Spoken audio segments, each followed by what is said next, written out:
Michael Cohen has an axe to grind against Donald Trump. Yeah, also citing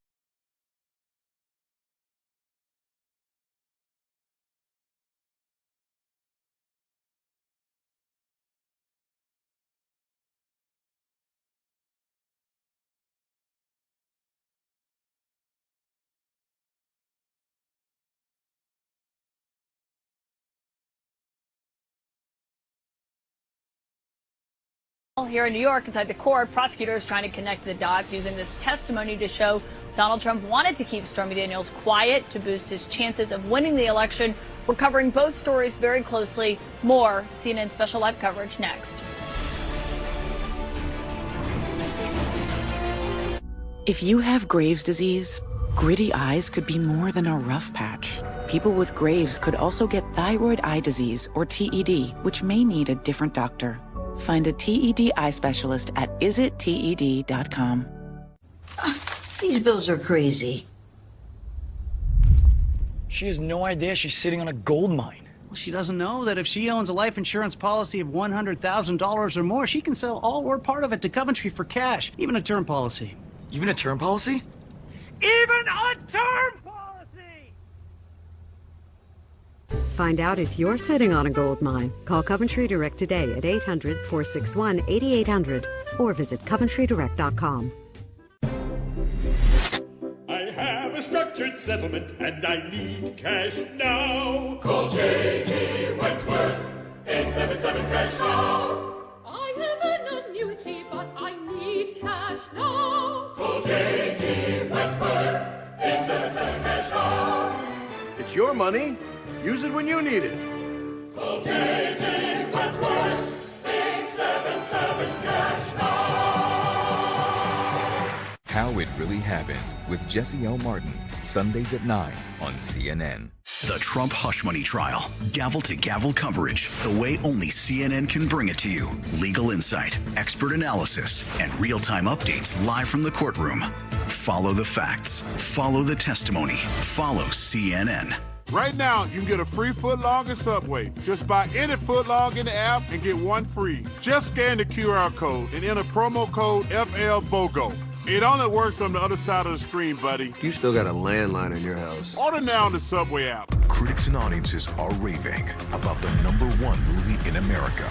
Want me to come tuck you in? Luca Guadagnino's Challengers is nothing short of miraculous. It's pure filmmaking brilliance. Let's go! Challengers, rated R, now playing in theaters everywhere. Fashion moves fast. So we partner with Verizon to take our operations to the next level. With a custom private 5G network. We get more control of production, efficiencies, and greater agility. That's enterprise intelligence. It's your vision. It's your Verizon. Actually, you don't need vision to do most things in life. Yes, I'm legally blind, and yes, I'm responsible for the user interface. Data visualization. If I can see it and understand it quickly, anyone can. Making complex things clear. That's how I help people thrive. People who know BDO. The all-new GoDaddy Aero helps you get your business online in minutes with the power of AI. With the perfect name, a great logo, and a beautiful website. Just start with a domain, a few clicks, and you're in business. Make now the future at godaddy.com/aero. Good morning with Docalax. Good morning. Hey. Yeah. Try Docalax Chewy Fruit Bites for fast and gentle constipation relief in as little as 30 minutes. Making your good morning even better with Docalax. America is in a race for its future. Our nation has abundant oil and natural gas to make us more energy independent. We have the advantage, but foreign nations want to fill growing energy needs and leave America in the dust, weakening our security and idling our economy. We can't let that happen. Let's harness America's energy advantage and secure our future. Lights on Energy. To improve your digital security, just turn on NordVPN. Guard yourself from data snoopers, encrypt your online traffic, and block malicious sites. Get the deal now. Yo, let me just say, I love Planet Fitness. Try out Planet Fitness and dang, they got lots of equipment. Did y'all know that the PF app has workouts you can do at home? All the benefits, all for less. Planet Fitness, big fitness energy for all. And welcome back to CNN Special Live coverage. We are waiting for President Biden at the White House. We are told he plans to make remarks about the chaos we're seeing on college campuses with these anti-war, anti-Israel protests across the country. Biden has really said very little to this point about the protests and the arrests and all the rest we've seen on college campuses night after night. We're also getting some updates from inside the courtroom in New York, where our reporters are following every detail of Donald Trump's hush money cover-up trial. The prosecution dispensing with some potentially bad facts for their case. Keith Davidson, the attorney for Stormy Daniels, is now detailing for the jury how Trump's former lawyer and fixer Michael Cohen was furious over Donald Trump refusing to pay him back in a timely fashion. Also, we had learned that he was furious that Donald Trump had not tapped him to come with him to Washington, D.C. We're joined here in Washington by former Trump attorney Tim Parlatore.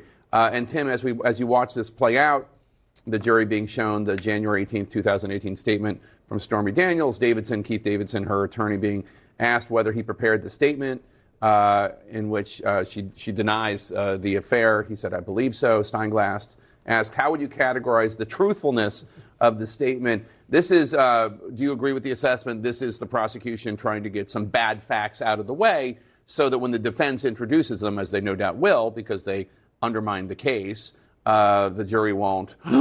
Oh, I didn't know that. It's already been established. No, I mean that's absolutely true. It's something the prosecutors do a lot. It doesn't change the cross-examination, and certainly, you would try to bring that out and try and make it sound, that much more salacious than that which the prosecutors tried to blunt it. But that's absolutely what's going on right now. And one more thing about that, it's not just the surprise factor for the jury hearing it the first time. It's also because the prosecutor can control the questioning and ask it in such a manner that it comes out in a positive way. When the defense has a crack at him, it'll be leading questions saying, you said this, didn't you? And he can only really answer yes or no. So it's really just it's almost like a stagecraft thing as much as it is surprising the jury. And here is Keith Davidson is arguing that the truthfulness of the statement in which Stormy Daniels denied the affair, or the interlude, or whatever you want to call it. How would you categorize the truthfulness of the statement? The prosecution asks, and Keith Davidson says, well, an extremely strict reading of this denial would technically be true. So all of you folks out there who get frustrated by lawyerly statements that don't actually deny something, although those of us not used to reading lawyer statements might actually say, oh, look, he apologized, or oh, look, he denied it. Davidson is saying, with an extremely fine reading, I'd have to go back and look at this to figure out how it was actually true. Ellie Honig. He's trying to thread a really thin needle here, and I'm interested to see what comes next. What Davidson is doing is walking the jury through the payment structure to Stormy Daniels, and that's really important to the charges here. People need to understand there's two steps to this. First, Michael Cohen, the individual, pays Stormy Daniels, through Keith Davidson, $130,000. The way Michael Cohen got that money, we know from a prior witness, is he drew down on his own personal mortgage without telling his wife and while misleading his banker. That was Gary Farrow, who testified a couple days ago. So Cohen pays the $130,000 first, and Davidson's giving us a really important insight into Cohen's anxiety and fear at that moment. Cohen's saying, he's not going to pay me back. I'm doing this for him. And that's going to allow the defense to argue, again, this is Michael Cohen acting as a freelancer. He's keeping Donald Trump in the dark. He's paying on his own. Now, the second half of that transaction is eventually Donald Trump and the Trump organizations reimburse Michael Cohen, and that comes over the course of the next several months, including after Trump has become president, through a series of checks. So there's two parts here, but it's going to enable the defense to argue Michael Cohen was doing this on his own. Michael Cohen was the architect here, not Donald Trump. And that really, the lawyers here, we obviously have to keep in mind the consumers of this information, and that's the 12 people and the 6 other. Let me just interrupt for 1 second, because we're all interested in how Stormy Daniels' attorney is saying that this statement is technically true. He says, quote, I think you'd have to hone in on the definition of romantic, sexual, and an affair. I quote, I don't think that anyone had alleged that any interaction between she and Mr. Trump was romantic. That is Clintonian. Just gonna say, this is the modern version of it depends on the definition of it. Right. Yeah. You know, part of the problem there is, as a lawyer, he's not supposed to be putting out false information.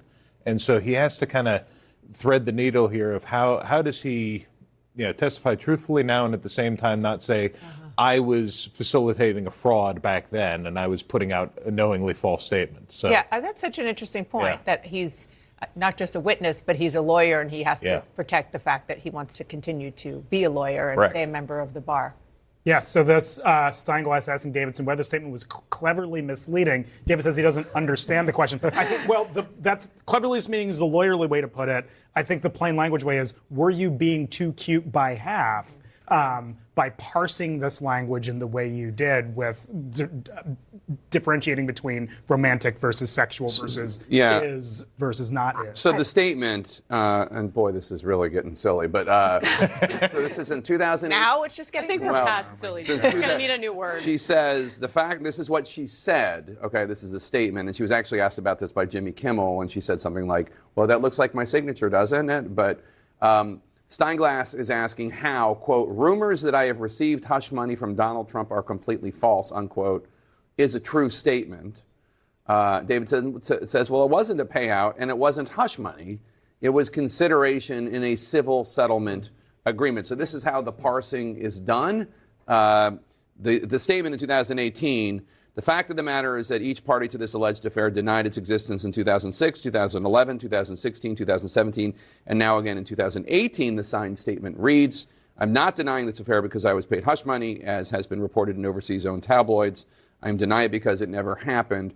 And so here you have the attorney, Casey Hunt, saying, well, it wasn't hush money.